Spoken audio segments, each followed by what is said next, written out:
Bien, tal como habíamos anunciado antes de irnos a la pausa, tenemos en estos momentos con nosotros al doctor Clemente Terrero, médico pediatra infectólogo de la República Dominicana, gremialista, aspirante a dirigir el Colegio Médico Dominicano, exdirector del Hospital Robert Reed Cabral, el centro asistencial que mucha gente conoce como La Angelita por aquella época de Trujillo. Bueno, con el doctor Clemente Terrero vamos a estar conversando sobre diferentes temas de actualidad noticiosa, sobre todo esos temas de salud, el sistema de salud de la República Dominicana. Doctor, bienvenido de nuevo al programa. Buenos días. Muchas gracias por invitarme a este programa. Realmente me siento bastante feliz y cómodo. Sí, usted es un hombre de la casa. Claro. Doctor, vamos a empezar con un tema que de alguna manera ha estado preocupando a cierta parte de la población dominicana, que es el virus Nipah o Nipah. Es el virus de la India que ya las autoridades dominicanas han hecho algún tipo de advertencia. Sin embargo, han dicho que todavía ese virus, que es altamente peligroso, incluso mortal, según lo poco que he leído sobre el mismo. Bueno, que no tengamos el virus en República Dominicana es una noticia positiva, pero aquí lo importante es saber cómo nos preparamos, la población dominicana, que tenga conocimiento sobre el virus y llegar a penetrar a la República Dominicana. Si bien realmente por lo que pasó con el COVID, se hace necesario que la población dominicana tenga un conocimiento mínimo básico sobre este virus y al mismo tiempo que las autoridades de salud, las autoridades nacionales en el país, pues adopten medidas, hagan planes y algunas cosas que son básicas,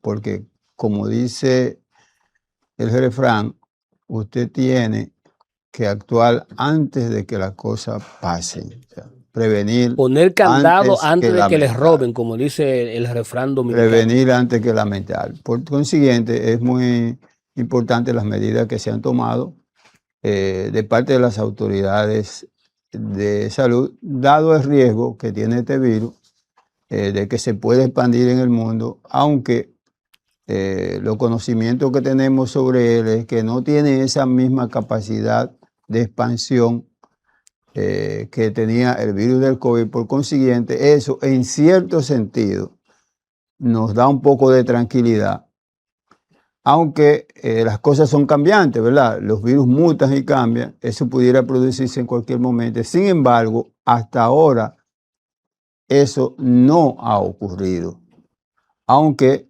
ya sabemos que se han presentado algunos brotes, sobre todo en la India, pero se ha mantenido más o menos controlada la situación y si se adoptan algunas medidas, es muy probable que ese virus no se expanda más allá de las regiones donde se ha estado expandiendo hasta ahora. Ya se conocen cuáles son los principales síntomas que pudiera dar este virus a la persona que lo tenga. Es bueno saber eso porque en función de esa información, el dominicano que sienta cualquier situación pudiera sospechar que tuviera el virus y rápido correr hacia el médico. Sí, es un virus más bien de características respiratorias, produce síntomas generales, malestar general, dolor de cabeza, mareos y náusea, vómito. Pero este virus tiene una característica muy importante que lo diferencia del virus del COVID, es que puede producir cuadros neurológicos. Es decir, puede afectar el sistema nervioso central y llevar realmente a deterioro, a daño severo del cerebro y finalmente a la gravedad y a la muerte. Una de las principales preocupaciones que tiene la OMS en cuanto a este virus es esa.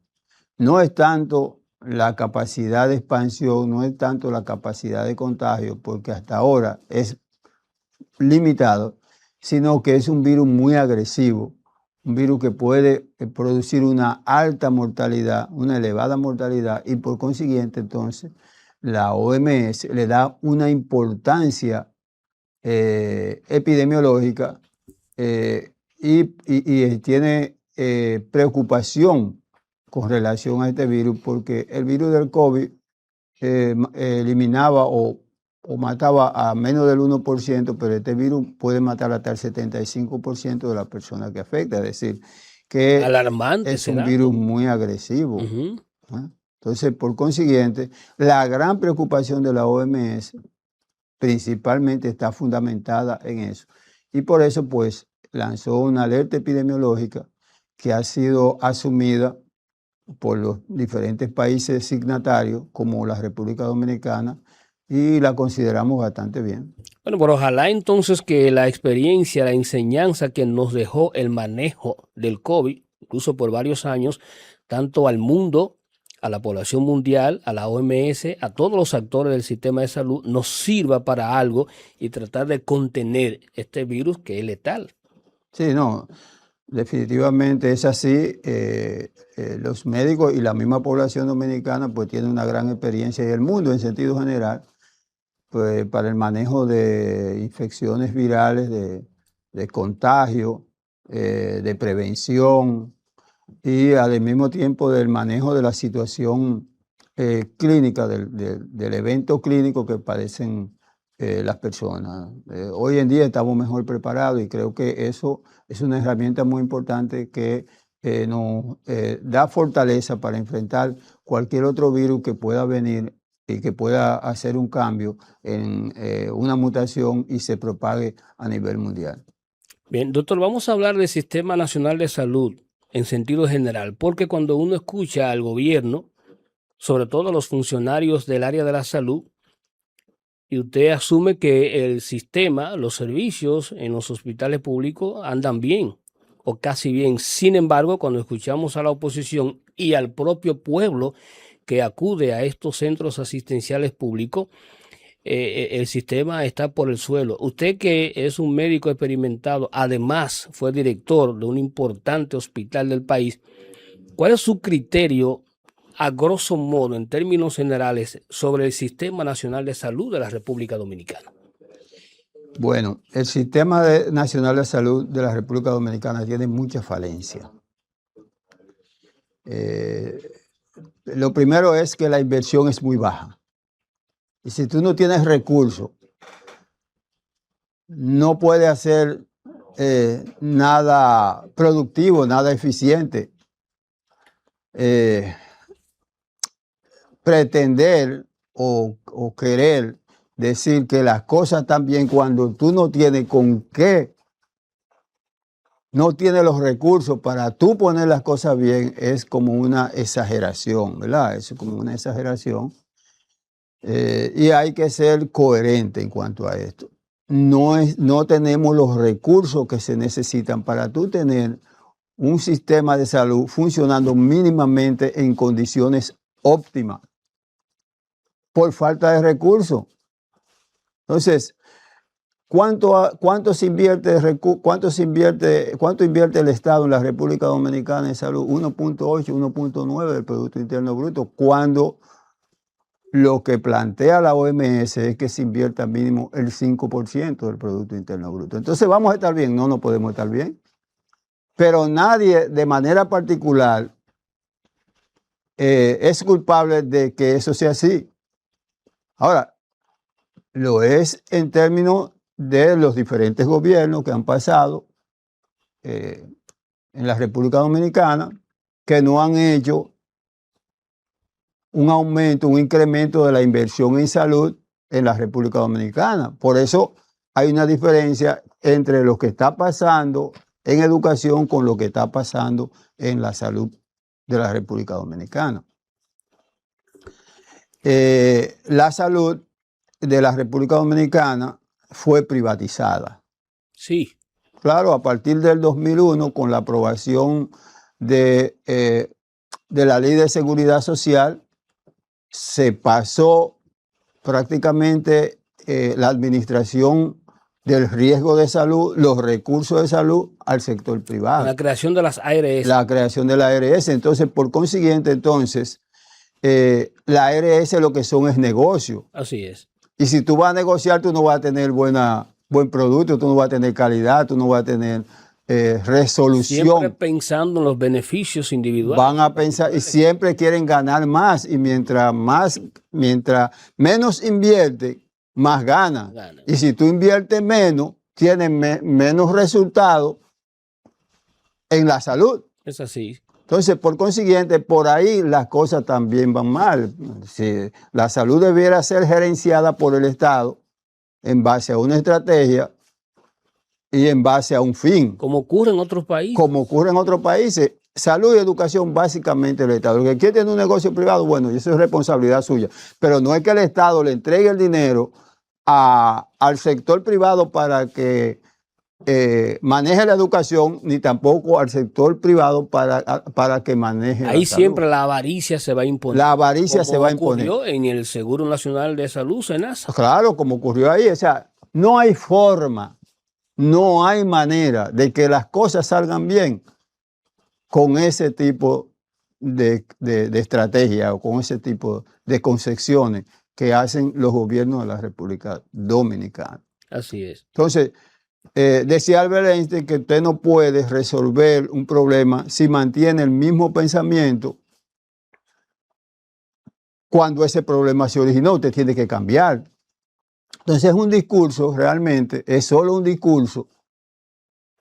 No es un cambio real en términos de la salud, sino que es un discurso, porque usted no tiene las condiciones para hacer el cambio. Y además, algo muy importante es que en base a eso, por más que se quiera, no vamos a lograr cambios importantes en salud. Por eso tenemos los hospitales en malas condiciones, falta de recursos para los insumos, para la compra de insumos, de materiales, los gastos que tiene que tener un hospital mensualmente, porque lo que reciben de presupuesto es ínfimo. No hay condiciones, no hay capacidad para poder tener un hospital en condiciones para mejorar los servicios de salud, y siempre vamos a estar. Los hospitales operan siempre en deficiencia. ¿Por qué? Porque no tienen los recursos para poder enfrentar las necesidades de los servicios de salud. Yo siempre he dicho, y lo he reiterado en este programa, que el sector salud debe de recibir el mismo o más porcentaje que lo que recibe la educación. La educación ahora mismo está recibiendo un 4% del Producto Interno Bruto. La salud debe recibir eso más. Está fuera de discusión la importancia de la educación, pero para usted estudiar, primero tiene que estar vivo y en salud. Por tanto, vamos primero a garantizar la salud y al paso siguiente la educación. Yo no sé por qué lo estamos haciendo al revés en la República Dominicana. La principal prioridad es la salud. Claro. Y en segundo lugar, la educación. Porque si usted no tiene salud, ¿para qué va a tener la educación? Porque usted necesita tener la educación si tiene salud. Claro. ¿No? Entonces, eso es obvio, pero claro, eso es bastante el obvio. Estado, ninguno de los gobiernos da esa mirada, y yo realmente que me extraña el por qué no lo hacen. Bueno, yo entiendo que en la República Dominicana la política neoliberal que adoptan los gobiernos, realmente donde el Estado pierde su capacidad de manejar los servicios, en este caso de salud y de educación, y lo pasa al sector privado porque es parte de la agenda neoliberal, es lo que ha llevado a eso. Eso viene, bueno, eso pasó en Chile, eso pasó en Colombia, pero ya muchos de esos modelos han ido siendo erradicados, han ido siendo cambiados en ese país. Sin embargo, aquí sigue vigente. Tú sabes las personas que se enferman, tú sabes las personas que fallecen mensual y anualmente a consecuencia del tipo de modelo de salud que tenemos en la República Dominicana, una seguridad social realmente completamente privada en manos de la ARS. No es posible. Y la salud es algo estratégico. ¿Por qué? Porque si tú no tienes una población sana, las mismas empresas no van a tener trabajadores que puedan brindar un servicio, que puedan trabajar o que puedan vender su fuerza de trabajo. Tan simple que si no hay una población sana, el país como tal no crece, no se desarrolla. No crece. Porque los países crecen y se desarrollan con la labor de su gente. Claro, si la gente no está sana, no puede trabajar o claro, no puede dar la capacidad que debería de dar. Entonces tenemos, por ejemplo, el ejército romano. Tenía ahí gladiadores, un ejército sano para poder ser ese gran imperio que fue. Vencedores. Bien, entonces nosotros, por ejemplo, el mismo sector privado, los gobiernos deben pensar en eso. No hacemos nada con tener una población enferma que no va a tener la capacidad para trabajar, la capacidad para ser productivo, y eso afecta el desarrollo de la nación. Bien, doctor, mire, el doctor Landrón, director del Servicio Nacional de Salud, produjo la destitución de un director de hospital de una manera poco convencional. Algunos sectores han criticado esta decisión, otros todo lo contrario, lo han elogiado, lo han valorado positivamente. Su punto de vista sobre la destitución del director del hospital, ¿cómo se llama? Salvador B. Gutiérrez. Mira, el director del Servicio Nacional de Salud tiene la facultad para destituir, para desvincular a cualquier director de un hospital. Eso es una facultad que tiene. Y obviamente él llegó nuevo al cargo y necesita arreglar su casa, necesita poner las cosas en orden. De eso no le quitamos esa capacidad y esa condición. Ahora, creo que las cosas tienen que hacerse con cierto orden y respetando a las personas. Ese director que él asumió ese compromiso de dirigir ese hospital. Los hospitales de la República Dominicana, todos los hospitales, operan con muchos déficits. Por lo mismo que te estoy diciendo. La falta de recursos. La falta de recursos. ¿Cuánto recibe un hospital? Unido a la buena gerencia, porque otra cosa, doctora, ahí para meterlo en el medio de esa discusión, es que a veces no necesariamente tiene que ser un médico. Un buen gerente con los recursos suficientes puede hacer una buena labor al frente de un hospital. Exacto. Con recursos. Sí, claro. Pero si tú no tienes recursos, tú puedes ser mejor gerente. No es que va a quedar peor que un mal gerente, pero no va a echar para adelante la empresa como debiera. Entonces, decía que eso lo puede hacer el director del Servicio Nacional, pero tiene que respetar, tratar con mayor dignidad a un profesional que decidió voluntariamente entregarse a esa labor tan importante como es dirigir un hospital. ¿Usted cree que la forma en que lo hizo fue improcedente? Yo creo que fue atropellante e improcedente. Y dije que tal vez se deba a la inmadurez que él tiene, o tal vez presionado por la misma situación. Él es nuevo en el cargo y quiere, darle una demostración de que él está preocupado por los problemas de salud. Perfecto. Pero debió haberlo hecho de otra forma. Ahora, yo creo, doctor, que también pudo haber sido que el doctor Landrón quiso enviar un mensaje a otros directores de hospitales que no estén rindiendo la labor para la cual fueron designados. O sea, que vayan poniendo su barba en remojo a aquellos directores de hospitales que no están haciendo el trabajo adecuadamente. No pudiera hacer ese el mensaje, porque si simplemente lo destituye con un memorándum como manda, ¿verdad?, las normas, Posiblemente nadie se entera. No creo. O sea, yo fui director de un hospital y nunca procedí así. Yo destituí a muchísima gente que no trabajaban, que no cumplían, que llegaban tarde, que no iban a... destituí mucha gente y destituí muchos directores de área, muchos, pero yo lo hice siempre en silencio. Porque tú no tienes que hacer una bulla para cambiar las cosas. Sí, sí, sí. Usted lo único que tiene que hacer es proceder. Y además, afectar la dignidad de ese director de ese hospital, por lo cual los demás directores también se van a sentir amenazados. Yo pienso que la situación del hospital Salvador Begotti era una situación vieja. Sí, sí, vieja. Han removido muchos directores. Y oiga lo que le voy a decir, y usted creo que va a corroborar conmigo en ese sentido. Ese hospital que antes en el pasado perteneció al Seguro Social IDSS, en esa época funcionaba de manera impecable. Yo lo recuerdo porque ahí estuvo ingresada mi madre, que falleció ya hace muchos años. Estoy hablando de la década del 80, finales de la década del 80. Y ese era de los hospitales, diríamos que ejemplo de la República Dominicana en servicio. Y todo cambió cuando pasó a salud pública.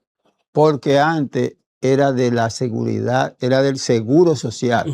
Tenía otro tipo de gerencia y otro tipo de recursos, tenía más recursos. Ahí había otro enfoque. Y había otro enfoque. Ahora cuando pasó al Servicio Nacional de Salud Pública, esos recursos que recibía, ¿verdad? Y ese tipo de organización y de planificación, porque había un consejo, cambió todo. Y entonces el hospital se convirtió en uno más del sistema. Sí, eso fue. Sin recursos. Por más que se quiera, es invirtiendo, es organizando, es planificando, que tú logras que las empresas y que las instituciones se desarrollen. Y déjame decirte que los hospitales públicos, para desarrollarse en este sistema, porque estamos en este sistema, como los hospitales no reciben un presupuesto adecuado a su nivel de gasto, tienen que facturar a las ARS del Seguro Social, y la ARS pagan los servicios a bajo costo. No lo pagan igual que una clínica. Una consulta la pagan a 100 pesos. Un procedimiento quirúrgico, una apendicitis, te la pagan 7 u 8 mil pesos, mientras a nivel privado te lo pagan 30, 40, 50 mil pesos. O sea, no hay forma de que un hospital eche hacia adelante con eso. O sea, hay una desproporción. Hay una desproporción.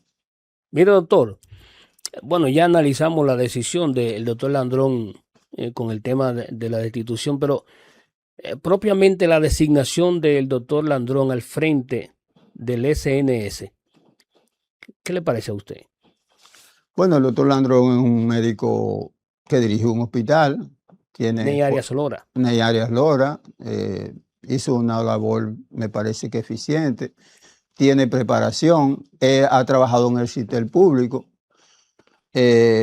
Debiera hacer un buen trabajo. Ahora, lo mismo que pasa en un hospital puede pasar con él. O sea, él tiene limitaciones económicas. Tiene una estructura hospitalaria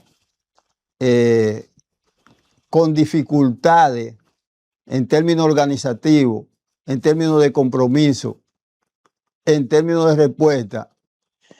Y probablemente él pueda tener problemas en cuanto a la conducción. Ahora, el fracaso de él, en todo caso fracasara, no es porque él no conoce, porque él tiene formación. Probablemente las mismas limitaciones. Ahora, él debe hacer un esfuerzo, creo que, y lo puede hacer como lo hicimos nosotros cuando fuimos director del Hospital Robert Rick Cabral, para echar hacia adelante la institución en medio de todas esas grandes limitaciones que tiene la salud en la República Dominicana. Esperamos que él haga buen trabajo en medio de esas limitaciones porque tiene la formación para eso. Yo creo, incluso por el bien del país y del sistema de salud, creo, de hecho incluso estoy seguro que él lo va a hacer bien por dos cosas que yo veo en él. Tiene vocación de servicio, demostrado, no es que yo lo diga, demostrado, lo demostró ahí en el NEI Arias Lora, pero también tiene interés en que las cosas se hagan y salgan bien. Y eso yo creo que es fundamental. Lo que usted dice, el aporte, el apoyo económico es esencial, pero a veces está el apoyo económico y no está la vocación de servicio y no está el interés de hacerlo bien. Él tiene la vocación de servicio y el interés de hacerlo bien, y desde ese punto de vista yo creo que él debería de tener el éxito garantizado al frente de esa institución. Mire, doctor, vamos a hacer una pausa y regresamos en breve con más de esta interesante entrevista con Clemente Terrero. Mantenga la sintonía, ya venimos. Bien, seguimos conversando con el doctor Clemente Terrero, médico infectólogo pediatra. Doctor, cuando anunciamos su entrevista en las redes sociales del Nuevo Diario, la gente interesada en conocer algunos aspectos de la situación salud del país mandó por DM, o sea en privado, algunas inquietudes o preguntas que yo le voy a escoger algunas de tantas que llegaron. Por ejemplo, hay un seguidor de las redes sociales del Nuevo Diario que pregunta lo siguiente: ¿cuál es la situación que se vive en el país con relación a realizar un traslado de un paciente a UCI, unidad de cuidados intensivos, a propósito de lo que dijo sobre ese tema el director del SNS? O sea, más o menos la pregunta es que ¿cuál es la situación que se vive con relación a realizar un traslado de un paciente a UCI, como que de un hospital a otro, algo así? Mira, porque parece que hay un tema con eso. Yo he escuchado como que no lo quieren recibir. El mismo doctor Landrón creo que se refirió a eso en el acto de destitución del director del hospital aquel. Sí, hay un problema ahí en cuanto a eso de los traslados. Primero, hay que ver que las unidades de cuidados intensivos del país, las camas son muy pocas, son muy escasas. O sea, no tenemos la capacidad que debiéramos tener. Recuerdo que cuando el presidente Luis Abinader fue a inaugurar la emergencia del hospital Robert Rick Cabral, él me preguntó que cuáles necesidades tenía el hospital y que él pudiera apoyarnos. Sí. Yo le dije, nosotros tenemos dos grandes necesidades aquí en el hospital. Primero, la unidad de quemado. Vital. Y en segundo lugar, la unidad de cuidados intensivos, que solamente tiene 11 camas. Y le digo, eso 11 muy camas. Poco, doctor. Muy poco. ¿Tenía en esa época o tiene ahora? Tiene 11 camas. Wow. El principal hospital pediátrico del país. Pero aquí tú tienes en el país. Niños de todos los rincones del país. Tú tienes en el país 11 de Robert Rick Cabral, 8 de Lugo Mendoza. El Cabral Ibáez tenía en ese momento, creo que 6. Y tal vez la Plaza de la Salud unas 5 o 6. Tú no tienes más de 30 o 35 camas de cuidados intensivos. Estamos hablando de la población más vulnerable del país, que es la niñez. Doctor, ¿y por qué esa limitación? El hospital siempre estaba lleno y siempre teníamos 3 y 4 pacientes de emergencia en urgencia, ventilándolo con necesidad de cámara. Porque no había. Y no había. Entonces el presidente le dijo al doctor Mario Lama, anuncia que vamos a resolver eso. ¿Y lo resolvieron? Están resolviendo el problema de la unidad de quemado. Es que una unidad de UCI es muy costoso. La unidad bueno, los servicios en la unidad son costosos. Los servicios como tal. Pero la unidad se hace igual como se hace otras salas. Claro, tienen otros equipos y otras cosas. Pero su construcción no requiere grandes cantidades de recursos. Pero aún requiriera para Pero eso. Aún lo requiriera la salud, la vida de un niño que está en estado grave o de un adulto también. Vale la pena hacer la inversión, porque lo que más vale en un ser humano es su vida. Entonces, ese es un problema que tenemos en la República Dominicana. Claro, eso se ha ido resolviendo. Creo que Mario hizo un trabajo excelente en ese sentido. Abrió muchas unidades de cuidado intensivo en casi la mayoría, una gran parte de los hospitales de la República Dominicana, y hizo un buen trabajo en ese sentido. Yo escuché a una doctora que estuvo como narrando un evento sucedido, así más o menos recuerdo vagamente, que esa doctora estaba tratando a un paciente que estaba bastante delicado y tenía necesariamente que referirlo a otro hospital, a una unidad de cuidados intensivos, y no querían recibirlo. Incluso el hospital que iba a recibir ese paciente le pidió una foto, un video del paciente. Eso se estila. Mira, la otra parte que quería decirte, con relación a los pacientes de la unidad de cuidados intensivos, a propósito de la pregunta que hizo la persona, es que hay mucha resistencia de los hospitales a recibir ¿Por pacientes graves. Tal vez porque no quiere que se le mueran, porque hay que trabajar más. Uno de los grandes conflictos, los grandes enfrentamientos que yo tenía en el hospital antes de ser director era esa, porque yo creía que si un paciente estaba grave en el interior y nosotros tenemos un hospital que es el único que podía darle una respuesta a eso en términos de conocimiento, en términos de capacidad, en términos de equipo, en términos de... El hospital tenía que recibir. Y yo muchas veces, estando en la subdirección, no, nosotros vamos a recibir aunque lo tengamos que meter en el baño. De la porque es una vida. Fallezca. El tema es que usted tiene que hacer su trabajo para el que fue escogido y designado. Eso me llevó a tener varias contradicciones con algunos colegas dentro del hospital y que tuvieran cierto tipo, ¿verdad?, de diferencia conmigo. Eso es algo... Porque entonces, viéndolo de esa manera, es que los hospitales se cuidan de que se les computen fallecimientos. Eso es otro problema. Yo le decía, pero tú bajas la mortalidad. Por ejemplo, en el Robert Enrique Cabral, nosotros, siendo su director, le dijimos, no, aquí se van a recibir todos los pacientes graves que nosotros podamos recibir porque no había capacidad. La capacidad que tenga el hospital. Claro, y para que se muera allá, mejor que se muera aquí tratando de salvarlo. Y a nosotros no nos aumentó la mortalidad. Claro. Porque cuando tú recibes un paciente temprano, en condiciones óptimas y en un momento adecuado, oportuno, tú lo puedes salvar. Pero si tú lo recibes deteriorado, porque allá a veces los médicos, para que no se le muera el paciente ahí, cuando ya no pueden hacer nada, te lo mandan en muy malas condiciones y ya ha perdido la oportunidad de salvar a ese paciente. O sea, es una situación que se ha vivido, que yo tuve la experiencia, tuve muchísimos años, ahí como médico del hospital, como su director y como director, que nosotros tuvimos que enfrentar realmente. Sí, pues oiga lo que le estoy diciendo, que narraba esa doctora, que el hospital receptivo, el que iba a recibir, finalmente no recuerdo si lo recibió, a ese paciente, le estaba pidiendo una foto y un video del paciente, o sea, como diciendo, si lo veo muy desmejorado o demacrado, como diría un buen dominicano, no lo recibo, y no debe ser el criterio. Eso, por ejemplo, falta la ética y falta la profesionalidad.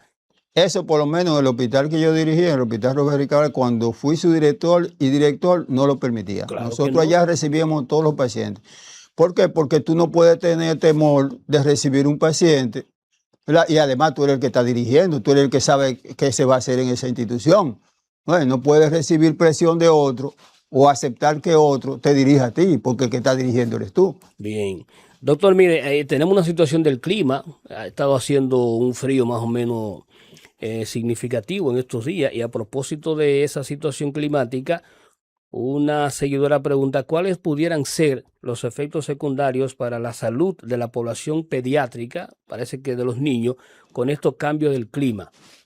Indiscutiblemente que los cambios del clima traen problemas, traen trastornos a la salud de los niños. ¿Y qué podemos hacer para combatir esos posibles efectos? Por lo menos el frío pues puede provocar que los pacientes, pues, o un niño asmático desarrolle una crisis asmática, puede haber algunos otros problemas respiratorios, pero sobre todo la proliferación de virus respiratorios, que es una de las cosas que estamos viviendo en este momento en la República Dominicana, ¿verdad? Y obviamente en gran parte en otros países de la región. Puerto Rico tuvo un brote grandísimo por el virus de la influenza H1N1, H2, H3N2, y igual el mismo virus que ha estado afectando a la República Dominicana, que hemos tenido muchos casos, incluso niños ingresados, niños afectados, adultos, una familia entera, padre, madre e hijos afectados con ese virus respiratorio que, bueno, está incursionando o ha estado incursionando recientemente en la República Dominicana y que ha sustituido al otro virus respiratorio que, de la misma familia que anteriormente producía esos brotes estacionarios, que era el virus H1N1.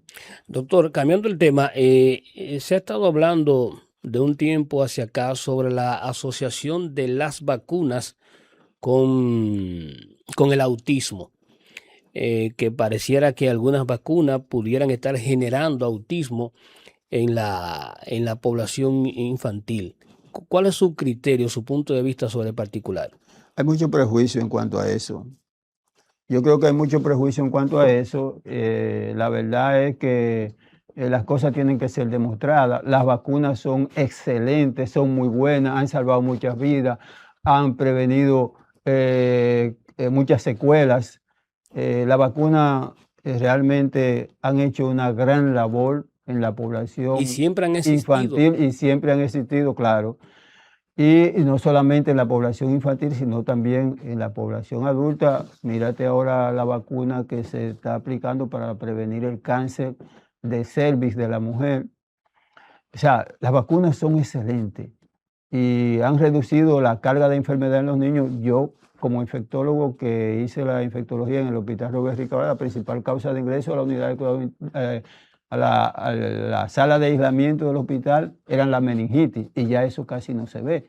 Y eso ha sido gracias a la introducción de la vacuna de la hemófilo influenza tipo B, y ahora tenemos la vacuna contra el estreptococo pneumoniae, el neumococo, ¿verdad? Entonces, hay que valorar la vacuna y no podemos estar dejándonos llevar de situaciones como esa, porque eso lo que puede es reactivar, que esas enfermedades se reactiven. ¿Por qué entonces tanto autismo en el mundo? ¿Será porque somos más o porque ahora los casos se conocen más por la revolución que tenemos en la comunicación, en la información? Así mismo es. Yo pienso que, por ejemplo, el autismo es un problema de desarrollo humano. Y entonces ahora somos más, tenemos más tecnología, mejor medio para detectarlo, diagnosticarlo, ¿verdad?, que antes no existían. Y además lo podemos dar a conocer más, o sea, porque tenemos redes sociales y esas cosas. Yo pienso que ese es un problema difícil de enfrentar, por lo menos por el nivel de conocimiento que tenemos actualmente en el mundo, y que en su momento, cuando estemos un poquito más desarrollado, pero le brindaremos mejor respuesta. Bien, doctor, gracias por la invitación al programa. También las gracias por las informaciones, ponderaciones y reflexiones que ha compartido aquí con nosotros. Hemos conversado con el doctor Clemente Terrero, médico pediatra infectólogo, exdirector de hospitales en la República Dominicana, un gremialista por excelencia, pero sobre todo un conocedor ducho sobre el tema salud en la República Dominicana.